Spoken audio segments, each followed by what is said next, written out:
देश में बढ़ रहा है स्टार्टअप का कल्चर और आजकल के यूथ नए नए बिजनेस करना चाहते हैं, स्टार्टअप खोलना चाहते हैं और अपनी और देश की इकोनॉमी को आगे बढ़ाना चाहते हैं। लेकिन उनकी एक डिमांड है, मांग है कि उन पर जो टैक्स लगता है, जो भी स्टार्टअप के शेयर में आप निवेश करते हैं उस पर जो टैक्स लगता है वो ठीक वैसा ही हो जैसा लिस्टेड कंपनियों का होता है जो स्टॉक मार्केट में ट्रेड करते हैं। अनलिस्टेड और लिस्टेड दोनों के टैक्सेशन में बड़ा फर्क है। पहला तो समय के हिसाब से, अगर आप कोई लिस्टेड शेयर खरीदते बेचते हैं और 1 साल से ज्यादा रखते हैं तो वो लॉन्ग टर्म हो जाता है, 1 साल से कम शॉर्ट टर्म।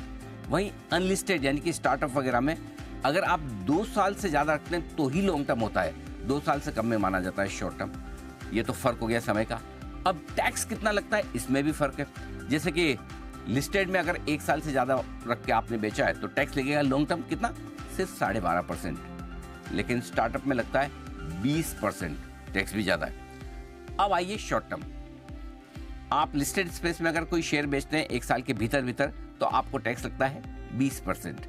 लेकिन स्टार्टअप में यही टैक्स आपकी जो इंडिविजुअल टैक्स स्लैब है यानी कि हाईएस्ट स्लैब उस पर जाकर लगता है। तो एक तरफ ज्यादा समय भी रखना पड़े, दूसरी तरफ टैक्स भी ज्यादा देना पड़े, तो ये ना स्टार्टअप को थोड़ी सी मुश्किल आती है नया पैसा लेने में, एक्सपांशन करने में, नए इन्वेस्टर्स लाने में, लिस्ट करवाने में।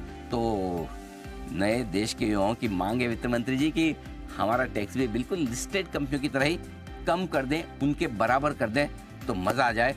देश में यूथ को नए नए बिजनेस करने का एक बढ़िया मौका और मिल जाए। तो प्लीज इस बजट में उनकी इस मांग पर जरूर विचार करिए।